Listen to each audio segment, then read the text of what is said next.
Welcome to the Wolf Connection podcast. I'm your host, John Kalfa. Let's talk about some wolves.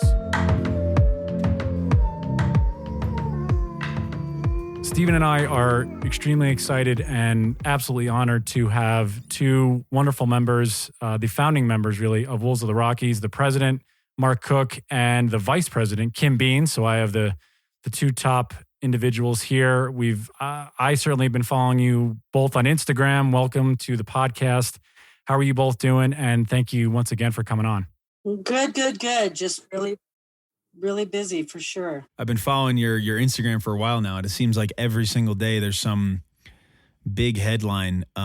What has been going on lately? Oh gosh, there's a ton. Listen, let's start with our strong hand, or that would be Yellowstone, and Kim's our expert on Yellowstone. Yellowstone is actually under fire. We've got Montana that is truly and honestly declared war on the wolves in Montana or in Yellowstone, and they are literally doing it. They're killing our Yellowstone wolves. At this point, they've already pulled 3 of the Junction Butte pack out of the park, and that was 2 puppies. So 5-month-old pups and a yearling were killed right outside the boundary of Yellowstone. So the war is real. They literally have the state of Montana took the quotas away. We worked our butts off to get those quotas put in place in units 313 and 316 along the edge of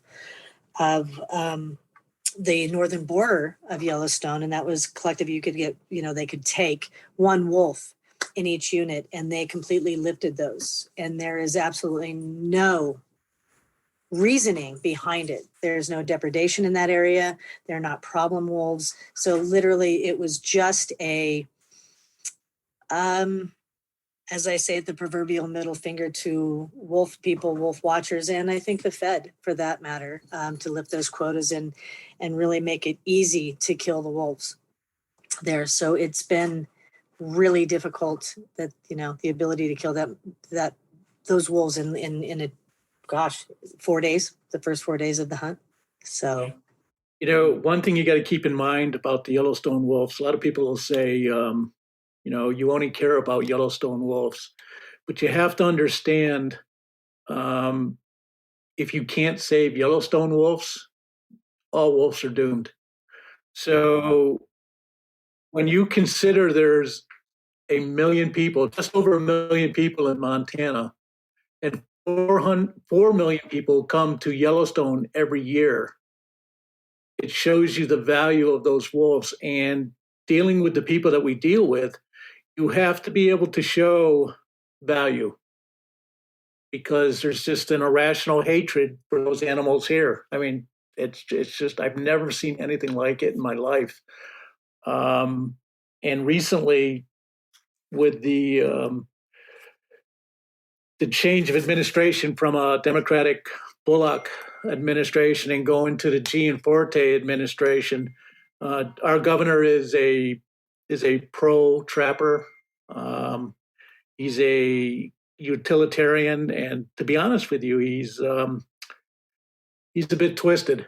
I think I'm of the opinion that he's a psychopathy. I really believe that, and he's clearly playing to his ilk, which is the livestock producers and the outfitters, the Montana outfitters and guides. But what people don't understand, and one thing I'd like to, I don't want to get on a rabbit hole right away, but one thing I want your listeners to understand is when you come to Yellowstone, when you come to Glacier National Park, or if you want to go into the Bob Marshall Wilderness, those are the same outfitters that when you're not here are killing the animals that you love. So do your due diligence and look into, there are good things out there, good outfitters out there. Maybe do some rafting. You don't have to go horseback riding. There's alternatives, is what I'm saying. So I think as we're jumping into this, so with the new administration that's in Montana, and Stephen has asked this question multiple times as the wolf hunts have really intensified and these bills have been passed both in Idaho and now in Montana, is there any are these administrations looking at the fact that they have gone, the pendulum has now swung so far in the other direction as to really draw attention to the fact that they're not really hiding what they're doing. It's not really, there's nothing hidden in literature. There's nothing hidden in speeches and things of that sort. It's really plain and simple and cut and dry as to what their agenda is on this matter. How is the general public feeling about this? And what are the ways that both of you are trying to get that information out there to explain that this is what's actually happening? Because Marc, I saw the first thing I ever saw from you was you speaking to the legislature on Instagram. I believe it was a week or so before that bill was going to be put into law. And you were pleading with facts and general information. So where is the disconnect, I guess is my question, between the legislative body and maybe the general public, like you said, the visitors and everyone that comes into Yellowstone and into Montana and Idaho every summer and winter to see these animals? I don't think they take that into account. I think there's like I say, an irrational hatred towards these animals. And the two one representative, one senator, Senator Brown and Representative Fielder, are clearly anti-wolf, anti-predator. So if you're trying to deal with them from science, they don't want to hear it. If you try to deal with them from the social tolerance perspective, they don't want to hear it, because both of those support wolves. It's their ilk. It's that what's happened is you have the two chambers. You have the Senate, Montana Senate, you have the Montana House. We always had a Democratic governor. Both those chambers are Republican. We've always had a Democratic governor. Well, we lost that Democratic governor, so we lost our fail-safe. So the stars aligned for the anti-wolf community, and they took advantage of it. I hate to say this, but from their looking at it through their lens, they did a damn good job. This is a fever frenzy. They beat us down pretty good. Yeah. I think, I'll be honest with you, the pendulum's going to swing back. And at these hearings, these legislative hearings, and we have a thing they call the EQC. It's the Montana Environmental Quality Council. And the Montana Fish, Wildlife, and Parks is mandated by the legislative body to appear in front of the EQC every 3 or 4 months. And they are held accountable for what they're doing. So we have told the legislators, we have told the EQC, which is made up of legislators and just regular Montanans. There's about 20 people on it. We have told the commission of FWP that if they didn't get their act together, that we were going to be the ones to dot the I's and cross the T's and push for a relisting. We begged them to not go down this road. And they just felt so emboldened. They didn't care. And I was at a recent EQC hearing, and I told them, I said, we've always tried, Wolves of the Rockies has always tried to not litigate. We look for homegrown, reasonable solutions for wildlife management. But they have put us into a corner where we have no choice but to litigate, and now we're suing you. And don't get upset with us when wolves are relisted, because it's your fault. I was going to say, so you're talking about the difference between like litigation versus regulation, state regulation. You're saying usually you would opt for regulation, but now because of the extremism of sort of how they're approaching this, now you have to go legislation to get anything done. Yeah, and let me explain what's going to happen now is just say we do, there is going to be litigation. Just say we do win that, and we have won it in the past. Do you know who suffers? You know what happens? You're going to see a spike in poaching, and the wolves are going to suffer. So it's always been, our objective to let's sit down, be reasonable, and talk about this. And that's why it took us, what, Kim, 10 years to get Yellowstone down to one wolf in 313 and 316. And then a commissioner comes in out of nowhere who's an outfitter, has been president of the Montana Outfitters and Guides Association, and has sat on the board of outfitters for Montana and just clean the slate. All that work that we did with reasonable, responsible, ethical commissioners and hunters down the toilet in literally 5 minutes. It's an interesting concept when we look at this. I mean, truly, we always shied away from litigation. It was always something that's like, listen, as Marc said, it's just going to push us back.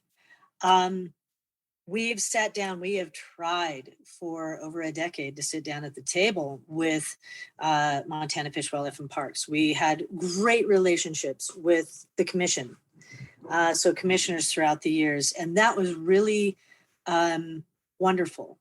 FWP's management was always a different story. Every time they would invite us to the table, they would turn it once we got there. It was more of just a kind of like, look, see, they're here, but shh, don't say anything, that kind of thing. So we tried, we did everything. We reached out, we continue to reach out. And it finally just got to a point where we went, you know what? Obviously, this is not going to go anywhere. And by us reaching our hand across the table and constantly getting it slapped back, enough is enough. We need to save wolves. And obviously, with the way things are going, and we'll call it the political climate, where the anti-crowd is very much, the more right-wing scenario. They've been emboldened. I mean, the last administration emboldened this kind of rhetoric and insanity and so on and so forth. And so this has been pushed forward now, and it's a feeding frenzy. And like you were saying within the question was, why do they care? They don't care. They don't have to. They're going to do everything they can. It is truly a feeding frenzy. The chum has been thrown into the waters, and they're all just doing whatever they can to get whatever they want. And truthfully, the pro-wolf crowd, it literally was sitting back going, this can't really be happening. This can't be happening. And it is, and it has been. And trying to get people to stand get out of the house, get off the social media, don't like, sad face, cry face stuff, and get them emboldened to scream and speak and do what they have to do. It's been difficult. Social media has definitely changed the way we move these days, right? It changes the way we advocate, which is kind of crazy for me. But it's been difficult. How do you get people out of their comfort, their chair, because we can all sit here and look across a computer, right? And, yay, you're doing a great job. It's like, no, I need you. I need your voice. So trying to reach out and embolden people has been really difficult. And we have tried multiple social media. We're a little bit older. This stuff is, social media stuff, the Instagrams, the TikToks. We're like, good God, we need people that are young, right? So we need people your age. We have good people doing things for us. So that's a beautiful thing. But, you got people like Aspen out there that have done great things and really started putting the word out and changing and waking people up. And that's what we're trying to do, is just wake people up and realize that absolutely, if this is happening to our wolves, grizzly bears are next. Mark my words. I hand to heaven, I got news for you. Grizzly bears will be the next. So we need to recognize that this is not just about wolves. This is about public lands. And when we open up that conversation a little bit, I think that's a really important thing, is the ability to say, think about this. This is a public lands issue. This is Montana commercializing wildlife. So it's taking away the consumptive the guy who's going out to kill the elk so that he can feed his family. It's taking it away from him because it's all about the outfitters. It's about that type of stuff. So, we are the majority. I want to say there was easily 20 to 25,000 comments submitted in the last wolf proposal to the commissioners. And I would venture to say that 1,000 were anti-wolf and clearly 20,000 or more were pro-wolf. But the commissioners, where we've been fortunate in the past is we've always had commissioners that we could reason with, talk with, and find some common ground.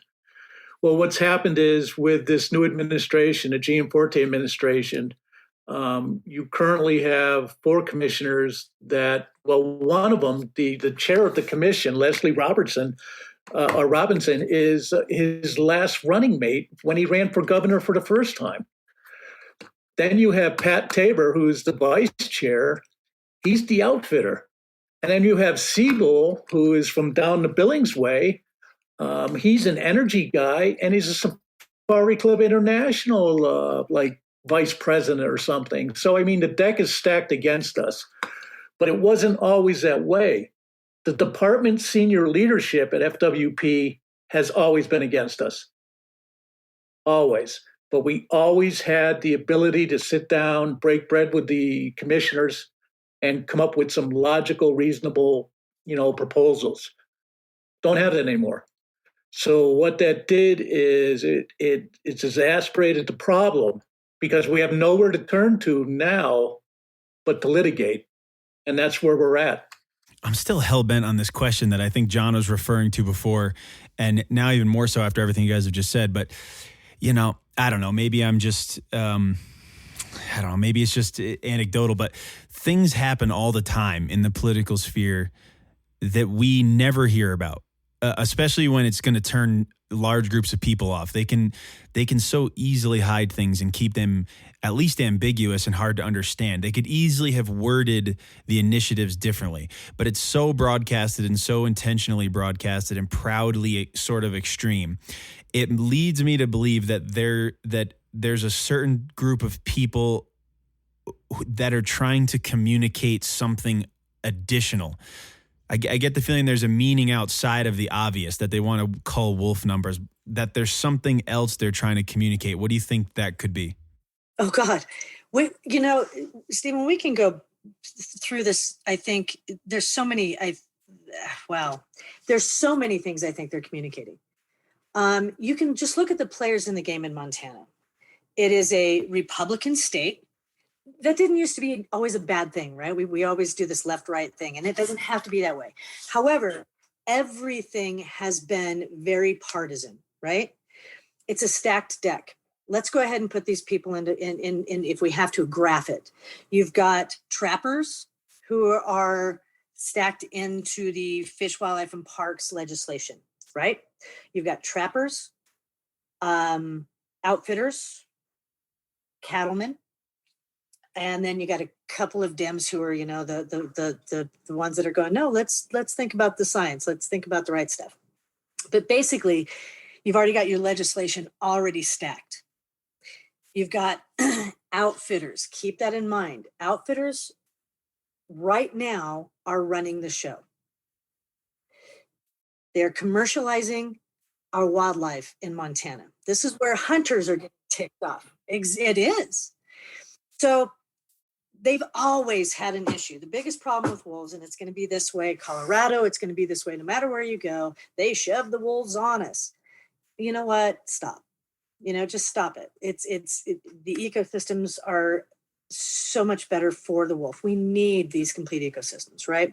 We don't have to get into that. That's a whole different show. But what we've got is when you've got a certain group of people, the ilk, the fielders who are major trappers, and I have my words for him and his wife I'll leave those alone, but they're trappers. They hate wolves. They hate the federal government. They're all about the American land grab. So just look up the fielders and the ALC, right? They're all about elk. That's a huge issue. Think about that, the commercialization and privatization. So if you want to talk about what's the big picture, it's always going to be about public lands. It's always going to be about who can gain what from our public lands. This is a bold move on their part, a very bold move. And we're starting to see the hunters go, wait a minute. These guys over here were right years ago, where we kept saying, be careful. You may dislike us because we're bunny huggers, tree huggers, whatever you want to call us. You don't like us because we're pro-wolf, but I'm telling you, this isn't about wolves so much. They're the scapegoat, right? This is about our public lands. And it took me years to figure that out, but we had great teachers. Ron Moody was one of our greatest teachers, Bob Ream. These guys used to beat me over the head with that. You're looking at the wolf, but this is a big picture, Kim. And I look to the heavens and thank them for teaching us, because the last really EQC hearing, which was like a month ago, and I can send you the link if you'd like to look at it. But if you watch Representative Fielder, he's laying the groundwork for a land grab. What he's saying is he's concerned for old people and young people because in a earlier life, in his life, he had something to do with air quality. And there's particles in the air right now that, because of forest fires, aren't good. And the federal government isn't doing their job managing our public lands. So he's not coming right out and saying, this is where I want to go, but he's starting to lay the groundwork for that. So, yeah, I think Kim is absolutely right. It's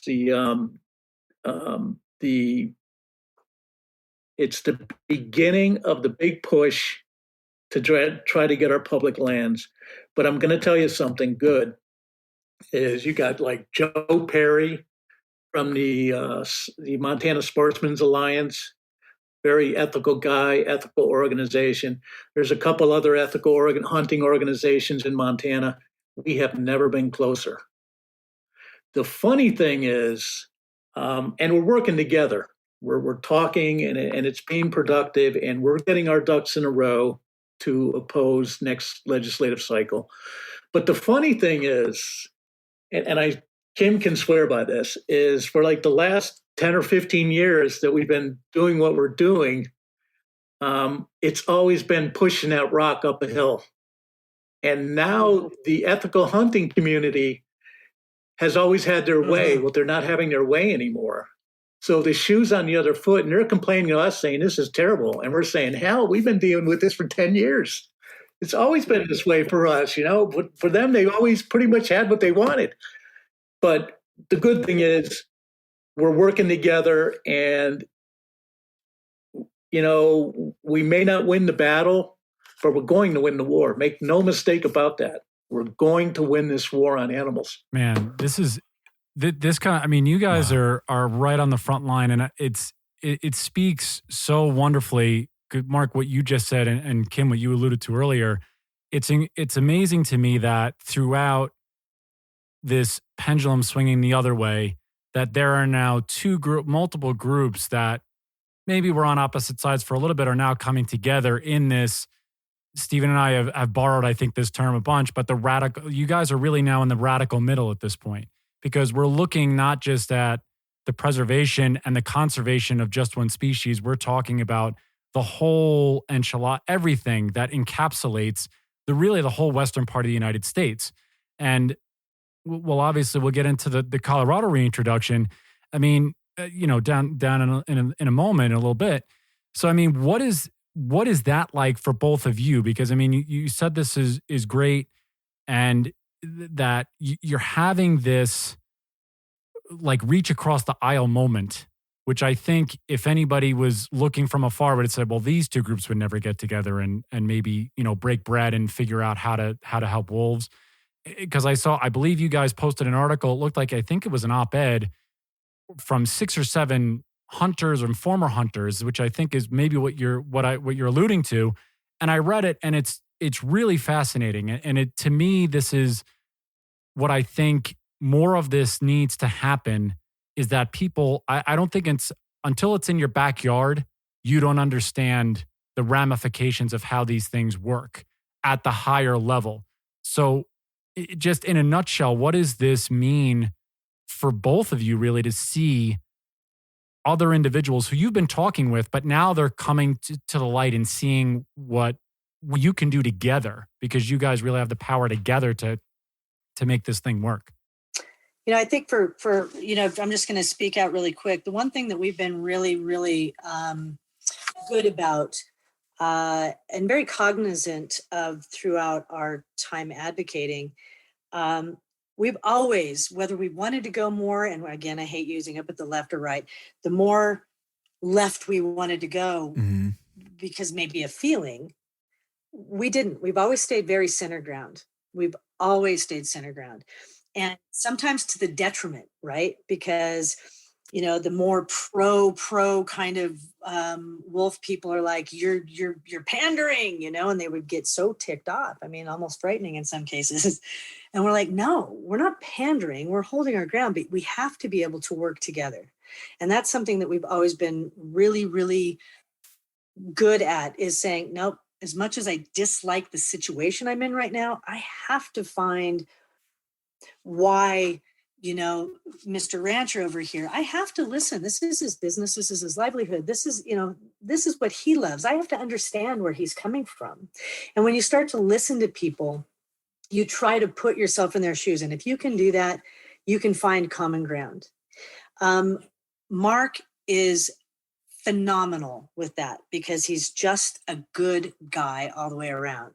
He's very level-headed, very, very level in how he thinks. I tend to be a little bit more aggressive, but so that makes us a great team. But he's been really phenomenal at building and really weaving these relationships over the years.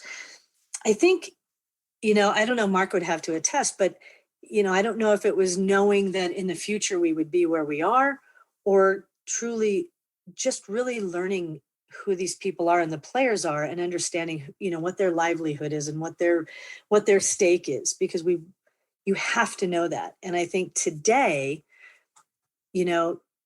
it's panning out. There's a reason, because now they know who they can go to talk about things. And we know who we need to reach out to say, hey, we're here. We've already laid the groundwork.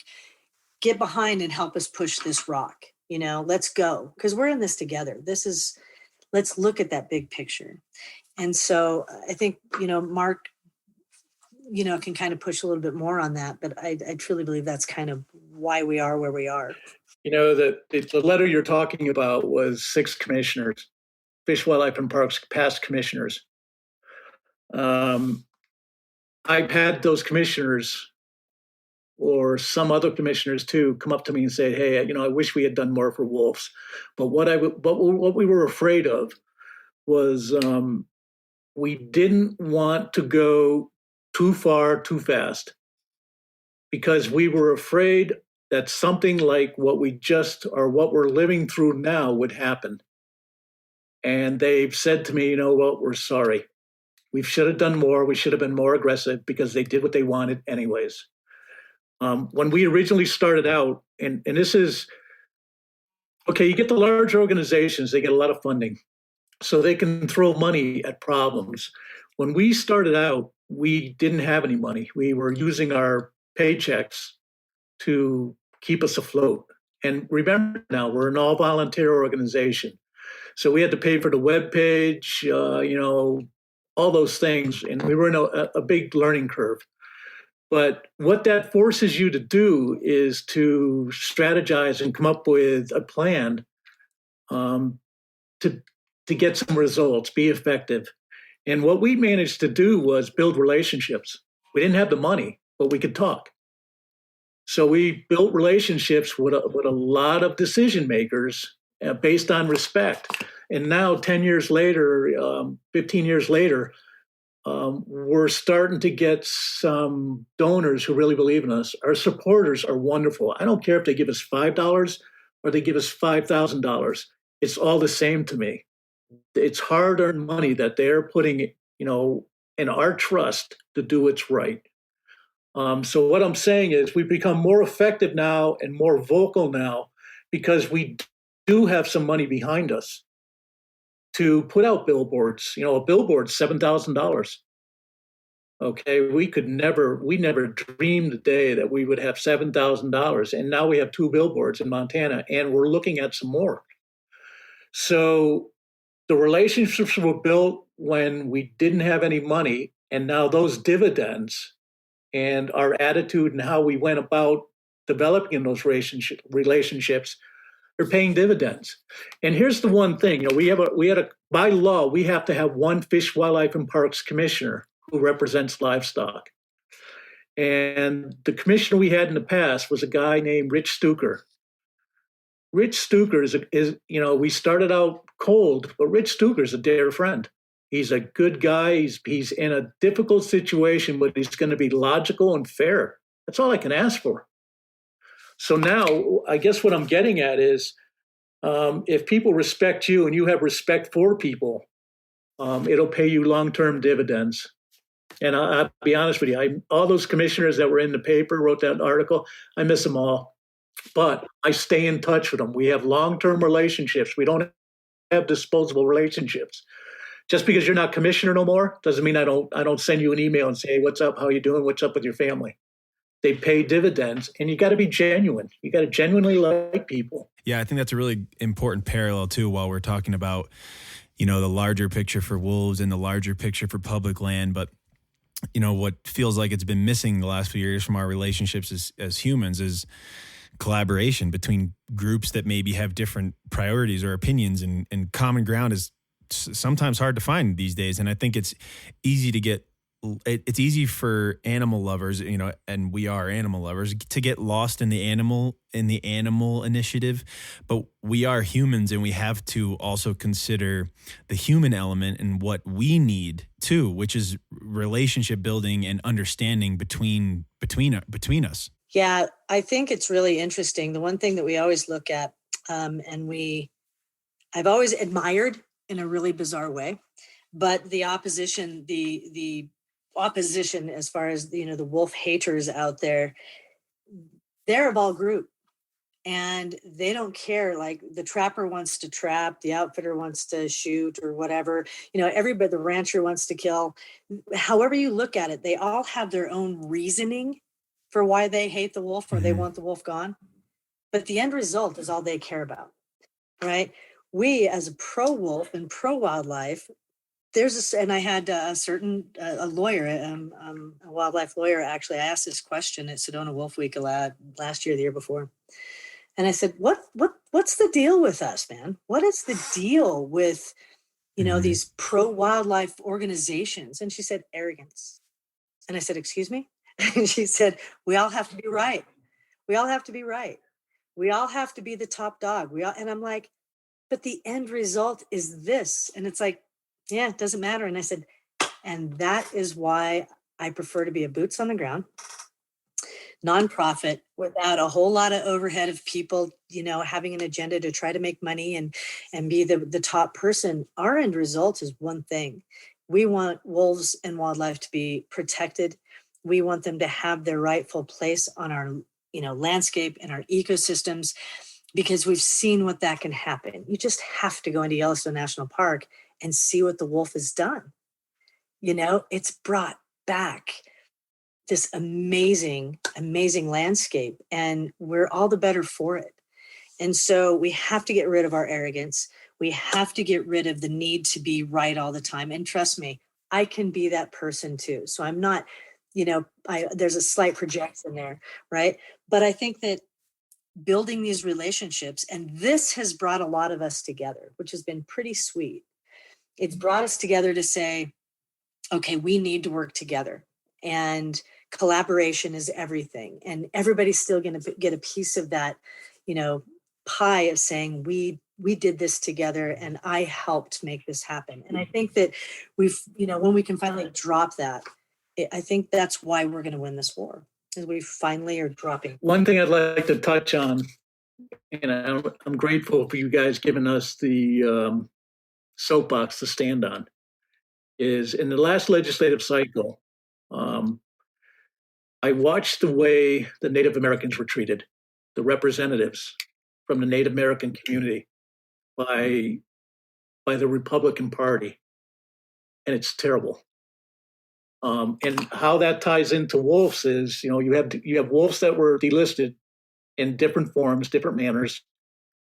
But why aren't the Native Americans ever taken into account and consulted? It's not right. First of all, if you really want to go down the rabbit hole, the land we're standing on didn't belong to us. It belonged to them. So why aren't the Native Americans who see the wolf as their brother being consulted on what happens to these animals? How are we going to manage these animals?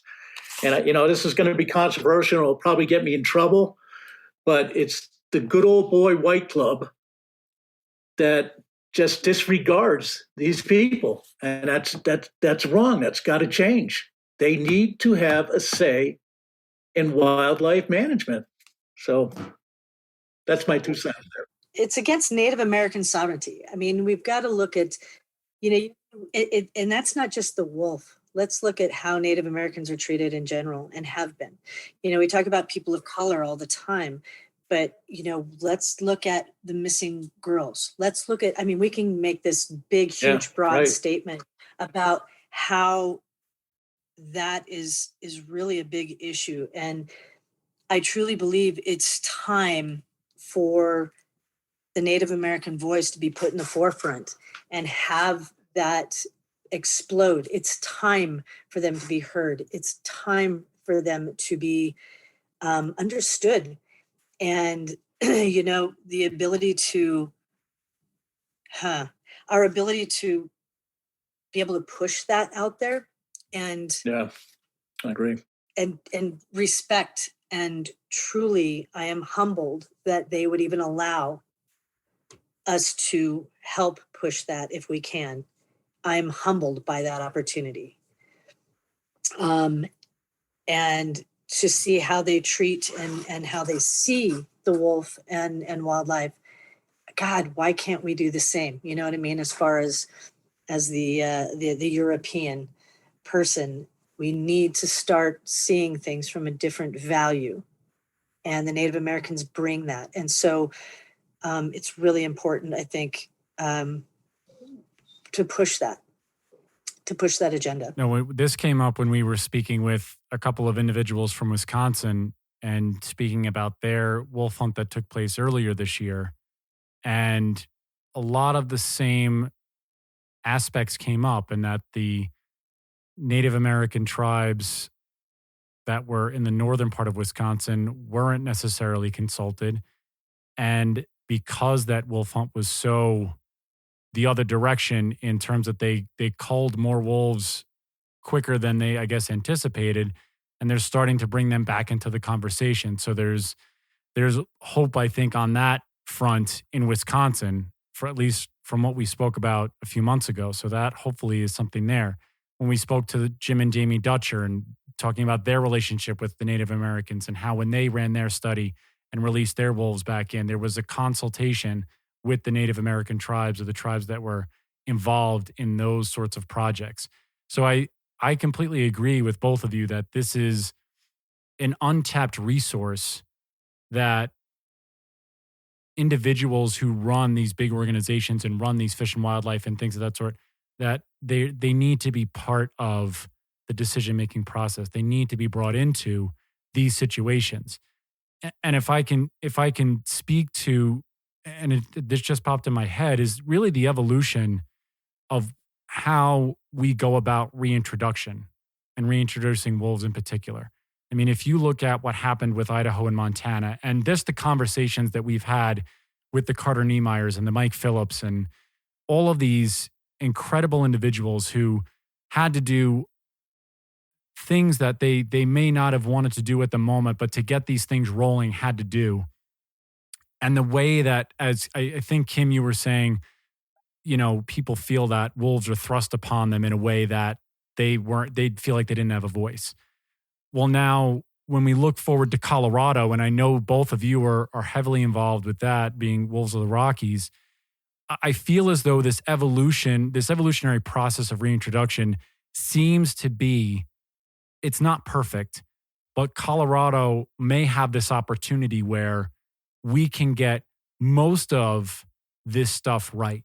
in that there was a public forum, there was a vote on it, there were people had their voices heard. The legislation passed. I know there are road bumps and speed bumps already that are happening towards that legislation, towards that project, but I'm hopeful and I feel more positive that the steps are being taken for this portion of the country and for this reintroduction that maybe they couldn't have been taken back then, but we're learning as we move forward in less than 2 years when this hopefully will have, wolves dropped here on the western part of Colorado. Do you guys agree with that, or you feel like we're still evolving? I've never, well, let's put it this way. I believe that in Colorado, we have a much more progressive idea of how things work, right? People are much more progressive. You've also got the same issues. I don't care that the state of Colorado voted upon and were able to vote.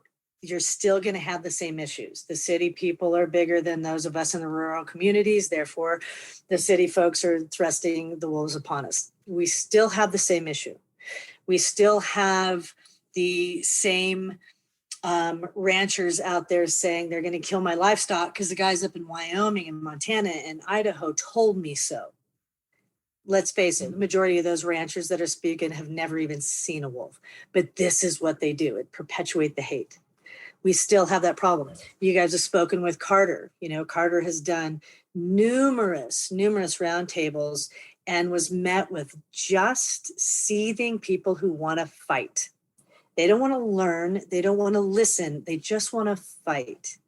And for someone like Carter Niemeyer, he's a very large man. He's a big presence, but he's a great guy and he's a gentle presence, and he wants to teach and he wants to show people how to exist and coexist. So I guess I could go on, but I think that this could go really well. Like I said, we have a great governor. We have a great system in place that he's trying to push things in that direction. We still have the same problems, though. We still have lack of education. We still have lack of trying to educate the majority of these people and show them that you can coexist. So I think we need to put more emphasis on teaching. We need to put more emphasis on listening to the ranchers and saying, what are your fears and how can we help? I think that's a really important thing. There are multiple ways that we can show you how to ranch in wild country. We have plenty of places out there that do it, people that do it. So I think we need to engage more with the opposition early on now, where we didn't in Idaho and Montana and Wyoming and all those things. We're still going to have our problems. We're still going to have the hurdles that we have to go through, but I am hopeful. If I was in Colorado, knowing what I know in Montana from what I've learned here, and I mean this quite literally, I would be going to the ranchers' doors and knocking at them and saying, my name is Marc Cooke and I'm with Wolves of the Rockies. And I want to hear what you have to say. What are your concerns? What are the concerns for your family with wolves being on the ground here? What can we do to work together to help you? And if I got thrown off the ranch, I'd be back in a week, knocking at the door going, this is who I am. And listen, I want to help you. We want to work with you guys because these are coming one way or the other. Let's develop that relationship. Let's get that respect. So when we do hit those speed bumps in the road, there's a respect there already. And they can, they're not going to be as angry and upset. Their voice needs to be heard. Remember, a lot of people get upset with the livestock producers, and some of it is true. But I know in my area, in Montana, if there weren't livestock producers, there would be large swaths of land that had houses. So these families tie up this land, this habitat for all wildlife. So reach out to them, and I know that's I'm gonna get a lot of pushback on that. But what do you want? Houses or habitat? You pick it. I want habitat. And they No have question. the habitat. So why not work with them? Amen. I agree. That's kind of how I feel about it. Yeah. I guess Marc just put me out in front of everybody to go and knock on doors. No, but we've talked about this. Thanks a lot, brother. Yeah, Thanks a but lot, we've brother. talked I about know. this. If we were No. doing this, Yeah. I would be It's knocking true. on And that doors. it is definitely, really important to reach out. We really have to reach out. And it's difficult. It's not an easy thing. You don't know what the heck you're gonna find. You don't know their fares. Listen, I'll tell you what, guys. A couple of years ago, and I think Kimmy was there. We did something that has never been done before. Okay, the commissioners in Montana for Fish, Wildlife, and Parks, they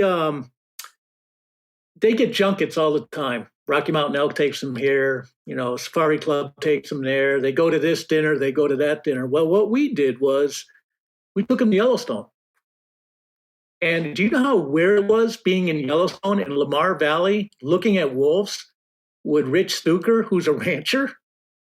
It was really, really exciting and weird. And the good thing about it is when we pulled into Lamar, and Rich is a money guy. He's a rancher, but he's conservative, but he understands money. And he's like counting 250 people. And he's saying to himself, my gosh, this is a lot of money. Now he's actually seeing it. And you guys have never heard we did this. It wasn't important for us to get the word out. What we wanted was the end product, getting that number lowered in Yellowstone and building that relationship. That's why I'm saying, if I was in Colorado, Kimmy, I'm not bashing you. If I was in Colorado, I'd be knocking on doors saying, this is who I am. And I want to listen to you guys. I want to understand your concerns and your fears. I get it. It's true. And it's something that we've talked about for years. And pay dividends. And it's yes, he's put me on the spot. So this is what we will be doing. Very between podcasts. Well, tell everybody, what is the economic value of wolves in Yellowstone? Whew, Kimmy, that's massive. We can go through and look at old data. Well over $40 million is what wolves alone bring into the area. When you look at Yellowstone National Park alone, you're looking at, $500 million of people who are coming to the park and the surrounding areas. And the majority of those people are coming in to see grizzly bears, wolves, right? Those are the main things they want to see. When people come, what do I want to see? I want to see wolves, bears. So it's a whole lot of money. The economy in these areas around the park rely on this. And we've seen even this year alone in Yellowstone, record numbers again. So more and more people are coming in. And, try to spend as much time as we can there to talk to people and to educate people about what's happening. And some of the most exciting things, I had someone this morning, I do these little rants on our Facebook page every morning. And I had a gal, I wish I could find it. But anyway, I had this gal who, she made it to Yellowstone finally for the first time. And this is the stories that I love. These are the people that I still keep in contact with, where the first thing they've seen, the first time they saw a wolf in the wild, changed their lives. And this gal she's a preschool teacher. And she said, I'm ready to change my entire existence because these wolves changed my life so much that I want to change. And I want to change my livelihood. I want to change everything I do. I'm obsessed with this. And the question is always the same thing. What did you see?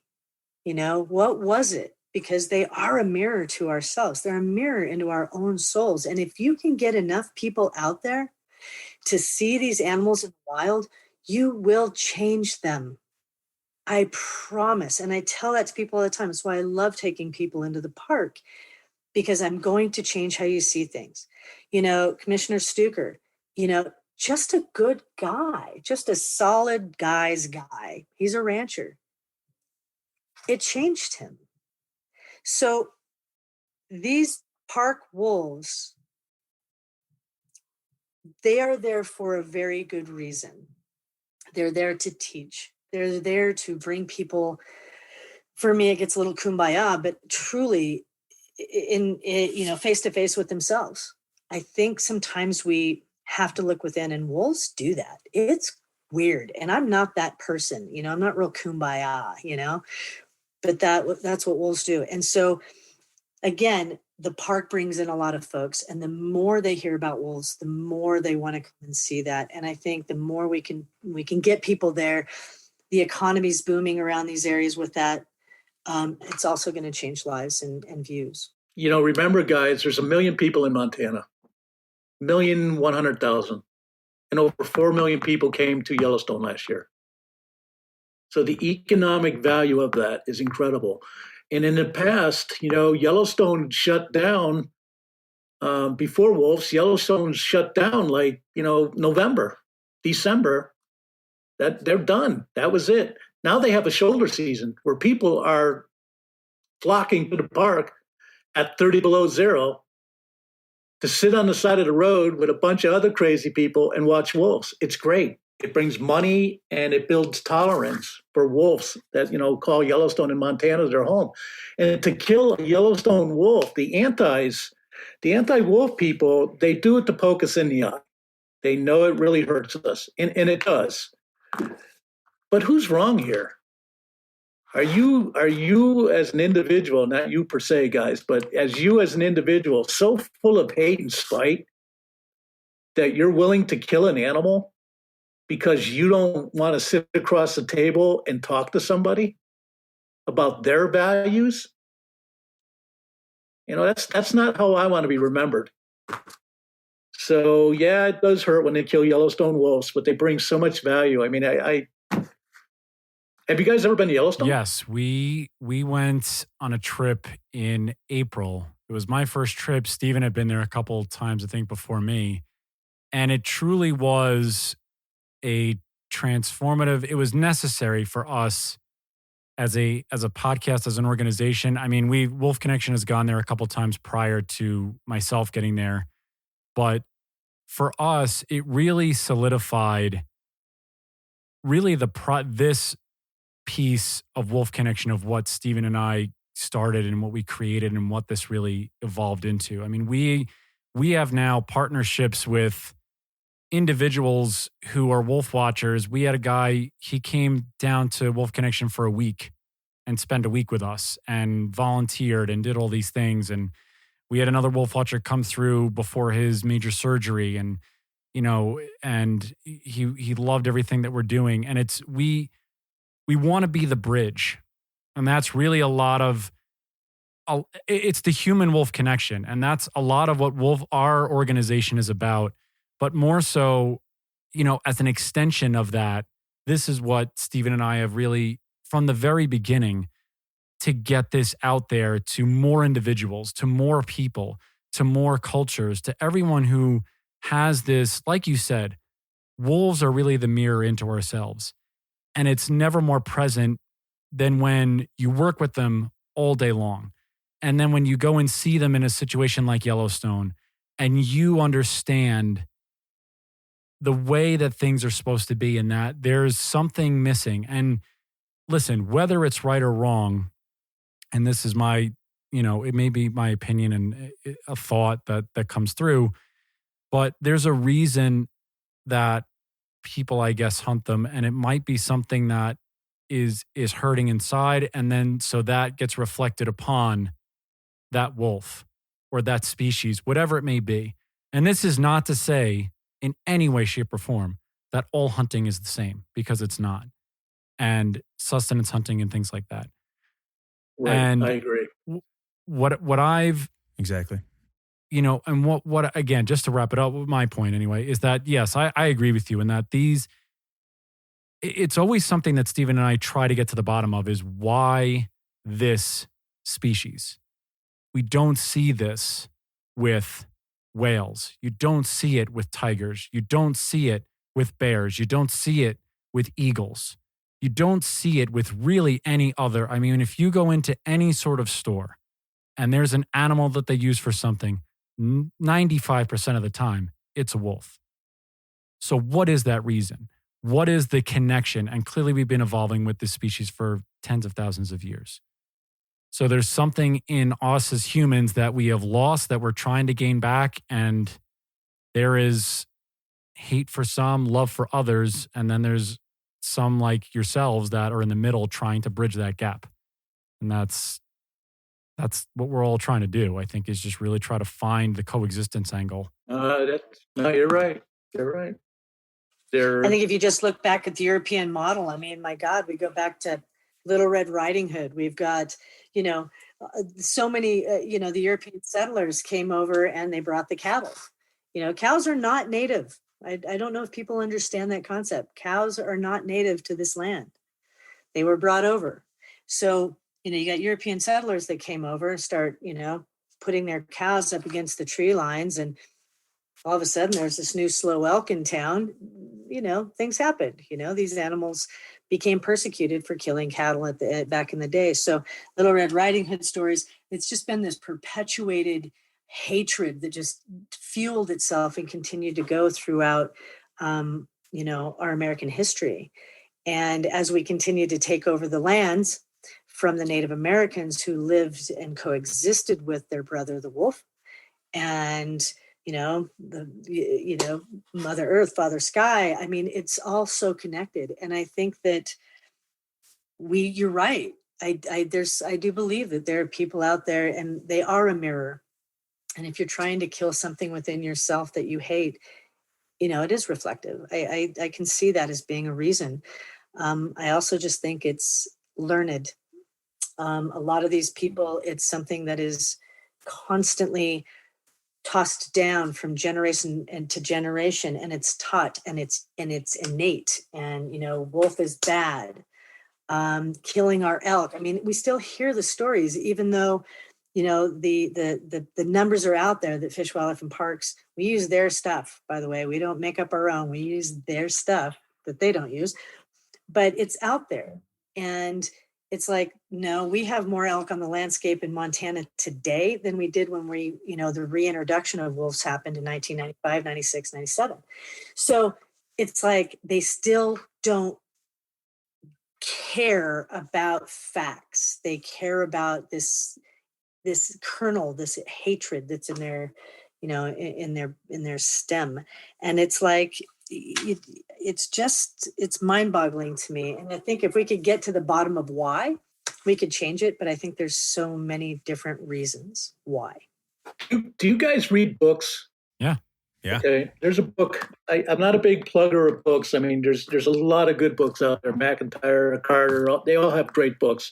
This is a book written by a guy named John Coleman, Jon Coleman, and it's called Vicious.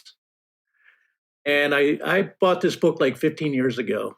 And when I bought it, I was like, oh God, this is going to be terrible. It's going to talk about how mean wolves are and, the eating people, robbing, Little Red Riding Hood. It's just the opposite. It's fact-based, and it goes back into the European times to the present time.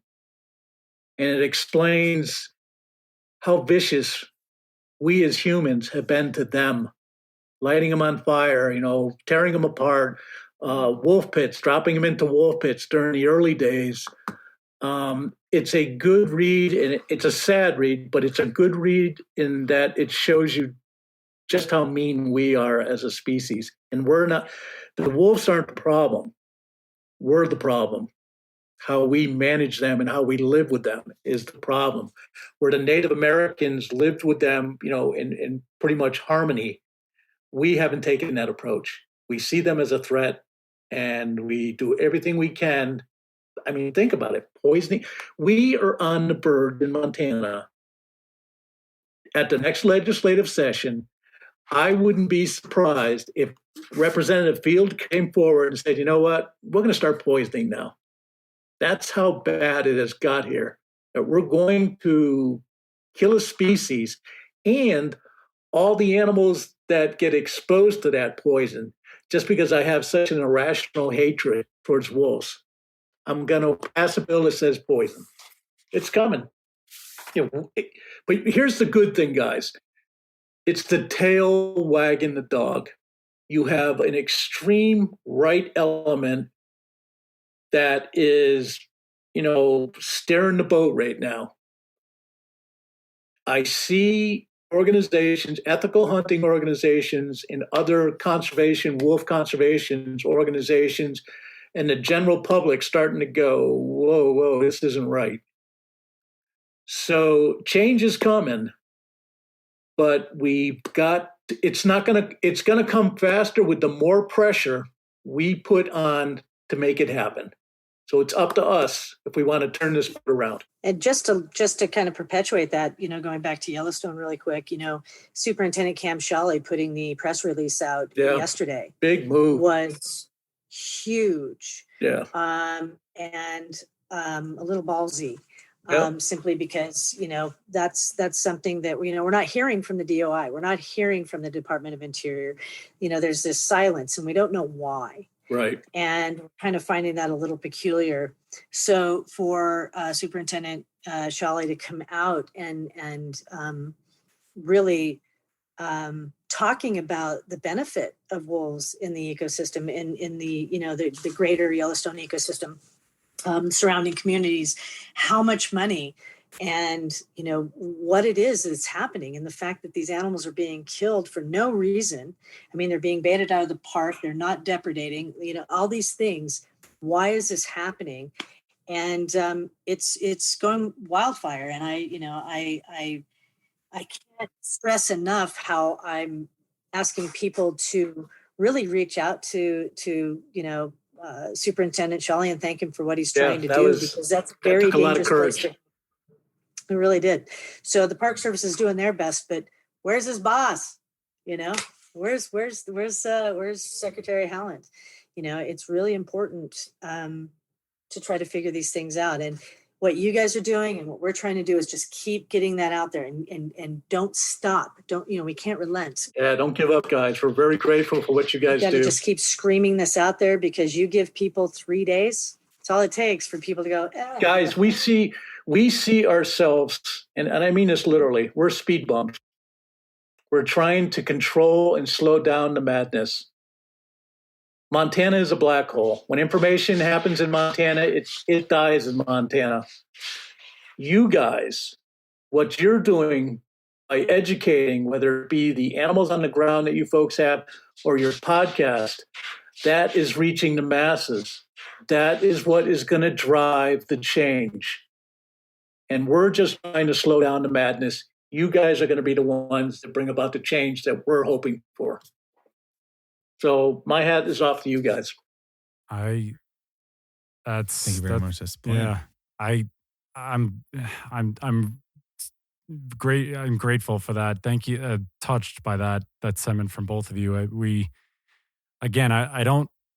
don't believe. I think in my heart of hearts, I think Stephen and I, in our wildest dreams, thought this is what this could be, but I don't know if I won't speak for Stephen. I didn't have the vision forthwith that this is where we would be, speaking to both of you, not, barely a year and a half into this and making the headway that we've gone. Wow, and so it's great to hear that from both of you is, again, I'm very touched. We're very touched. And, you guys are the people that really make us do the thing that we do. I just have a couple things before we let you go. I have my final question, but I won't ask it just yet. But I want, please, both of you tell everyone, firstly, where they can go find the information for Wolves of the Rockies. And two, you promote your Instagram, because let me tell you, people, please go follow them. They give you a ton of information, where to go, who to contact, things of that sort. So the floor is both of yours. Give us a little bit of a PSA about where they can find you guys, and then how they can make change and going forward, like you were saying before. Kimmy, go ahead. Obviously, we're big social. So, Instagram is a very good place. We've got great folks that are literally just slapping out the information as quickly as it's coming in. And right now we know it's coming in very quickly. We have our Facebook page, which we continue to provide as much information, up-to-date information. Like I said, I do a lot of daily morning rants as I'm driving myself to work. With that, we put out information on how to get in touch with people. We have right now an alert. It's called the Yellowstone Alert, and you can find that on our Facebook page as well, which will give you all the people you can contact, from Deb Haaland all the way down to the commissioners and FWP, and basically talking points. So we really try to we have the best followers on the whole of the planet. I cannot stress that enough. Our followers are golden, and they hold us up. And to me, that's the most important thing. So keeping everyone in the know with factual data is essential. So that's a big thing. And then we're at wolvesoftherockies.org, which is our webpage as well. I have we also have a podcast called All Things Wolf and Wild, which has been incredibly ignored for the last few months, and that's my fault 100%. We've just been crazy busy, so I plan on getting back on that. But that's going to get moving again, and that's out there as well. So just keep an eye out on Instagram for that instantaneous stuff, Facebook for those of us that are a little slower, and that kind of thing. We have another page that we're working with. It's called hashtag Relist Wolves and relistwolves.org. And one of the good things on it is, before I started speaking with you folks, I was looking at YouTube, Adobe, Photoshop, because I'm trying to learn some Photoshop stuff. And my point is this: if you go to relistwolves.org, we're putting together a video which will tell you and show you how to contact, Halen's office, Biden's office, Montana. So for the people who aren't, or I should say, for the people who are like me and not very tech savvy, this is a 1, 2, 3 way to learn how to make a difference right into the people that are, the decision makers that are going to make the decision to relist wolves. So I strongly encourage everybody to check it out. It's a well done page. It's relistwolves.org. Awesome. And just telling people, call the Department of Tourism in Montana. Cannot stress that enough.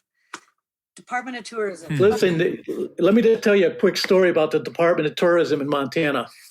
We hammered away at them at the legislative cycle for 4 months. And they kept saying, we trust FWP to manage wolves. Okay. It makes a difference. And let me explain how. They changed their email address because they were so tired of hearing from our community contacting them saying, hey, do the right thing here. So your voice does make a difference, and it does make its way to the Gianforte, administration. We just need to keep the pressure on, guys. That's what's going on. I'm just going to put this out here. They're doing a symposium next year. This just popped up on my feed, and I'm just going to put it out there. It's not me. But we've been they're saving the date. Wolves are changing in a changing world, October 13th through 16, 2022. There's just more. I think we wanted to go to that, right, John? Yeah. Yeah. The Wolf International Wolf Symposium. Again, that's a year from now, which is great, but we're going to lose a whole lot of wolves between now and November, between now and December. A whole lot of wolves are going to die, and we need voices. We need people to stand up. You can reach us at any time, Kim at wolvesoftherockies.org, Marc at wolvesoftherockies.org. You can find our numbers. Anything anybody wants to know, we will help find the answers if we don't have them already. But right now, voices are essential, and they have to be raised up. They have to be raised up to the Department of Interior. They have to go to the Department of Tourism. They have to go everywhere, and they have to be consistent, and they have to be constant. So I can't stress that enough, and I thank you guys so very much. Really, I do. Listen, here's one thing to think about, and I'll let you guys go. But if your listeners really want to get involved with wolves, and I'm sure you guys might want to do this too, is there's an event coming up in November. It's called Sedona Wolf Week LA. I'm going to tell you, there's a lot of good speakers there. There's going to be a lot of good information passed there. There's going to be networking. The driving force behind that, they managed to get the funding to make virtually most of it no cost. It's going to be online. It's going to be for the world to see. And if you want to stay current with wolves and you want to kind of get your feet wet and figure out what's going on in the wolf world, Sedona Wolf Weeks is a pretty good deal. We'll be there. Yeah. Awesome. Yeah, I'm looking at it right now. Yeah, it's awesome. It's been a great week. Yeah, we're gonna have to. Good Yeah, folks. we're gonna have to do Red something like Wolf that. Week. My last question to both Well, of you. Yeah, you're there. no, I know. I'm right down there. I'm right down the road. I'm just gonna have to go. Come see Yeah, us. absolutely. I would. Yeah, of course. My last question to both of you is: when you hear the word wolf, what is the thing that comes to your mind? You know, today, sadness. My heart is broken. But normally when I hear wolf, I really truly I think of how it's changed my life and how they have made me look at who I am. I truly, truly believe that they are truly life-changing, and you can see that in those that have seen wolves or been touched by wolves. And so the first word is sadness, but truthfully, I'm hopeful, and I'm hopeful. You know, for me, it's a little different. I mean, I love wolves, but for me, when I hear a wolf, I kind of ask myself a question. And this is one of the reasons, like I said earlier, we're an all-volunteer organization. I laugh when these anti-wolf people say, you know, I'm driving a Ferrari. You know, no, I'm not. I don't make any money on this. I have never made a nickel for this. But when I hear a wolf or I see a wolf, what I think to myself is it going to be there for the next generation's children to see and hear? And the reason that I do what I do is because I'm fighting for them. I'm fighting. I would love someday, and I'll never see this, but this is what drives me. I would love someday for you guys to be out in the backcountry with your kids, and you hear a wolf, and you go, you know what that was? And you explain to your kids what that was.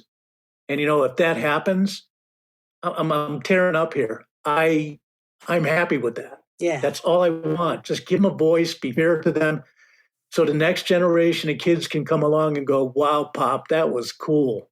Yeah. That's it. I need I love it. everyone who's listening to please go to everything Wolves of the Rockies. Again, Marc and Kim have given you guys their contact information. It will all be in the description. You two are giants in this field. I cannot thank you enough for giving us Thank the you. time and the space to have this discussion with both of you. Ditto. I didn't say this earlier. I didn't get to it, but thank you so thank you much so for much. your service. You both were in the military prior to helping wolves. So thank you for your service to our country, Sure. first and foremost. But now thank you for your service to, Yes. to helping keep our wildlands wild, and especially in the face of all that's going on right now. Marc Cooke, Kim Bean, pleasure as always. You have an open invitation to come back at any point in time. That'd be great. Thank you guys so much. Howls to all of you out there, and Stephen and I will be with you next time. Bye, everyone. Bye-bye. Looking to support Wolf Connection or sponsor one of the wolves in our pack? Just go to wolfconnection.org, click on the donate tab, and find out more information.